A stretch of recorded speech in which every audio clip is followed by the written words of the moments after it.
पुरोगामी पॉडकास्टमध्ये आपलं स्वागत आहे. तुम्हाला माहीतच आहे की आपण मेट्रो शहरांत बाहेर राहणाऱ्या मराठी तरुणांसाठी करिअर मार्गदर्शन आणि व्यावसायिक सल्ल्यांवर लक्ष केंद्रित करतो.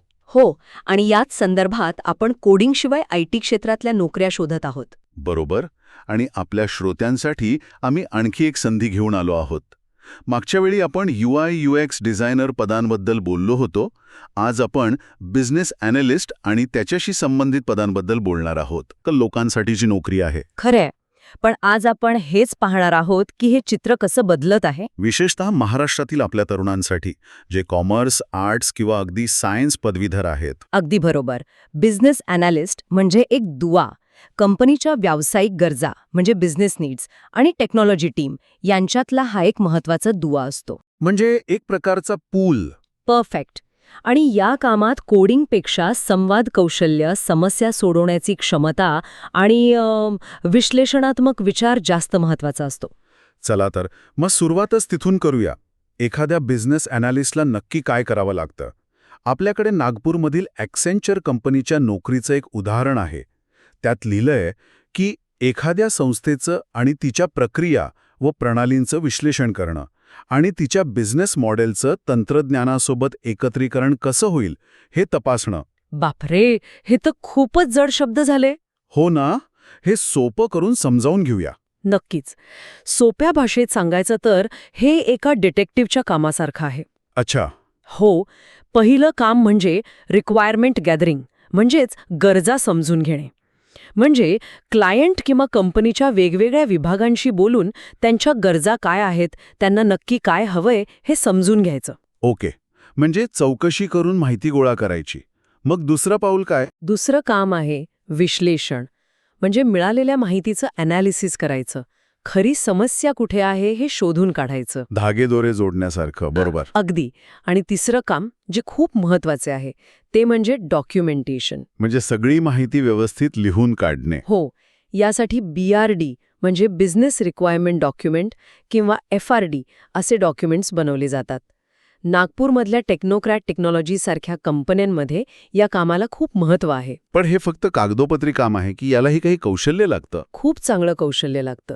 तुमचं लिखाण इतकं स्पष्ट हवं की ते वाचून डेव्हलपमेंट टीमला सगळं काही अगदी स्वच्छ कळलं पाहिजे. समजलं. आणि शेवटचं काम? सगळ्यात महत्त्वाचं संवाद, कम्युनिकेशन. बिझनेस टीम आणि टेक्निकल टीम म्हणजे डेव्हलपर्स यांच्यात समन्वय साधणं. तुम्ही दुभाषेसारखं काम करता. अरे वाह. हे ऐकून तर असं वाटतं की या कामासाठी कोडिंगचीच गरज नाही. नाहीच. आपल्याकडे स्किलॉजिक आणि लर्नबेस सारख्या संस्थांची माहिती आहे. त्यांच्या कोर्समध्ये नो कोडिंग असं स्पष्ट लिहिलंय. किंबहुना नवी मुंबईतल्या सायटिव्ह सोल्युशन्स या कंपनीने तर junior business analyst non tech अशा पदासाठी जाहिरात दिली आहे. हेच तर. आता कंपन्या तुमची डिग्री नाही तर तुमची विचार करण्याची पद्धत आणि संवाद बघत आहेत. ठीक आहे. हे तर खूपच छान आहे. पण मग पुढचा प्रश्न येतो, या नोकऱ्या मिळतात कुठे? म्हणजे अजूनही असं वाटतं की अशा नोकऱ्या फक्त मुंबई किंवा पुण्याच्या हिंजवडी मगरपट्टा परिसरातच मिळतात. हा एक खूप मोठा गैरसमज आहे आणि आता हे चित्र खूप खूप वेगाने बदलतंय. खरंच? हो. याला आपण औद्योगिक विकेंद्रीकरण म्हणू शकतो.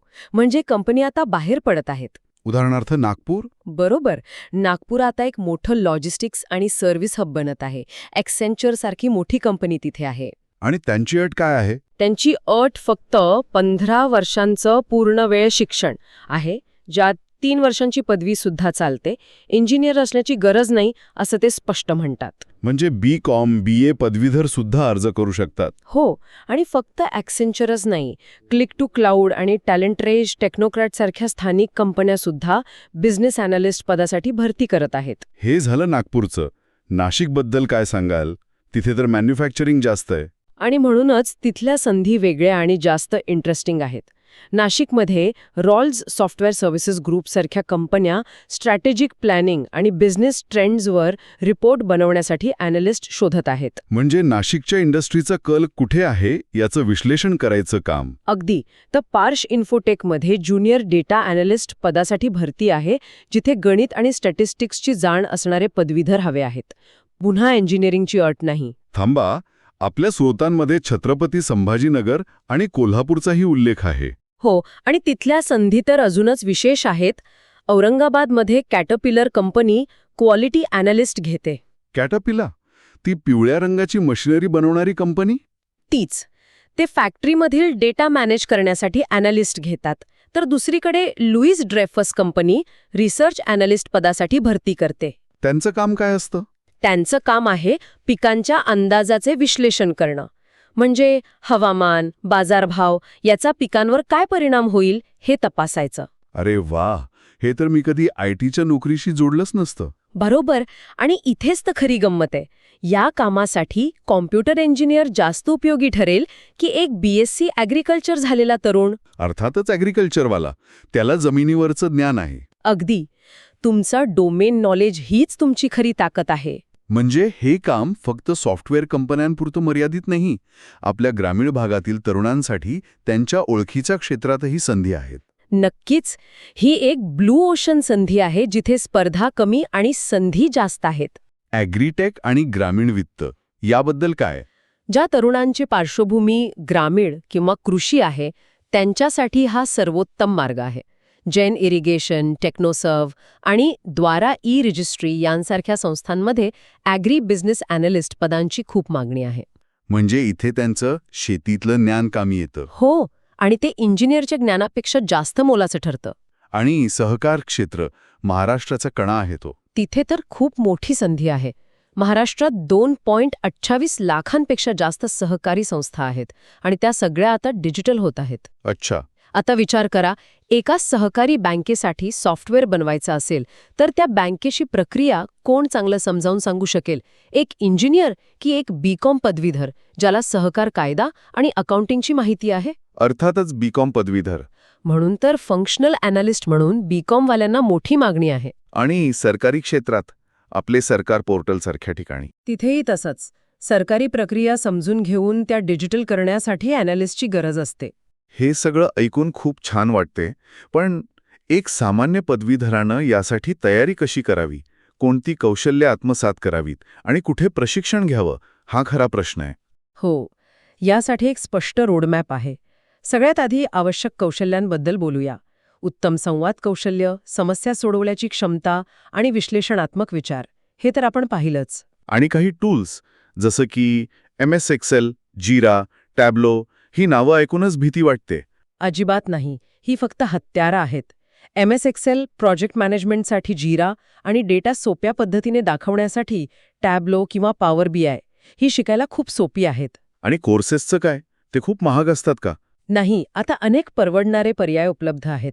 सगळ्यात महत्त्वाचं म्हणजे महाराष्ट्र राज्य कौशल्य विद्यापीठ MSc इन बिझनेस ॲनालिटिक्स हा कोर्स चालवतं. सरकारी कोर्स? हो, तसेच प्रमोद महाजन कौशल्य व उद्योजकता विकास अभियानांतर्गत सुद्धा प्रशिक्षण मिळतं. आणि खाजगी संस्था? खाजगी संस्थांमध्ये फी आवाक्यात आली आहे. पुण्यात लोटस IT हब साधारण 18 ते 22 हजारांमध्ये कोर्स देतं. नागपूरमध्ये स्किलॉजिक 25 ते 32 हजारांमध्ये. ऑनलाईन पर्याय आहेत का? हो, ॲडव्हान्सर सारखे प्लॅटफॉर्म्स आहेत आणि सुरुवात करण्यासाठी तर युडेमीवर 500 ते 3000 रुपयांमध्ये खूप चांगले मूलभूत कोर्सेस मिळतात. हे उत्तम आहे. त्याने किमान आपल्याला हे क्षेत्र आवडते की नाही हे तरी कळेल. बरोबर. ठीक आहे, कोर्स झाला, आता नोकरी कशी मिळवायची? कारण अनुभव तर नसतो. यासाठी 3 महत्त्वाचे प्रवेश मार्ग आहेत. कोणते? पहिला आणि सर्वोत्तम मार्ग आहे इंटर्नशिप. पण अनुभव नसताना इंटर्नशिप कशी मिळणार? हीच तर अडचण असते. कंपन्या तुमच्यात शिकण्याची वृत्ती पाहतात. तुम्ही स्वतःहून काही ऑनलाईन कोर्स केले असतील, छोटे प्रोजेक्ट्स केले असतील, तर ते तुमच्या रेझ्युमेमध्ये दिसतं. नागपूरमधल्या फ्रान्सिन अँड फ्रान्सिस सारख्या कंपन्या इंटर्नशिप देतात. अच्छा. आणि दुसरा मार्ग? दुसरा मार्ग आहे BPO टू BA मार्ग. म्हणजे BPO कंपनीमध्ये काम करून मग बिझनेस ॲनालिस्ट बनायचं. म्हणजे नाशिकमधल्या WNS ग्लोबल सारख्या कंपनीत? हो, तिथे काम केल्याने तुम्हाला कॉर्पोरेट भाषा कळते. SLA, KPI, SDLC हे शब्द कानावर पडतात. ही एक चांगली पायरी आहे. आणि तिसरा मार्ग, जो आजच्या काळात खूप महत्वाचा ठरतोय? रिमोट वर्क, घरून काम करण्याची संधी. हो, म्हणजे तुम्ही कोणत्याही गावात किंवा छोट्या शहरात राहून आंतरराष्ट्रीय कंपनीत काम करू शकता. अगदी. कव्हरगो सारख्या कंपन्या फुल्ली रिमोट म्हणजे घरून काम करण्याची संधी देतात. फक्त स्वयंशिस्त आणि चांगलं इंटरनेट कनेक्शन हवं. तर आजच्या चर्चेतून हे स्पष्ट झाले आहे की बिझनेस ॲनालिस्ट हे नॉन कोडर्ससाठी एक उत्तम करिअर आहे आणि या संधी आता फक्त मोठ्या शहरांपुरत्या मर्यादित राहिलेल्या नाहीत. बरोबर. त्या नागपूर, नाशिकसारख्या शहरांमध्ये आणि कृषी व सहकारसारख्या क्षेत्रांमध्येही वाढत आहेत. आणि सर्वात महत्त्वाचं म्हणजे तुमच्या स्थानिक उद्योगाबद्दलचं ज्ञान. मग ते कृषी असो, मॅन्युफॅक्चरिंग असो किंवा सहकार, हीच तुमची मोठी ताकद आहे.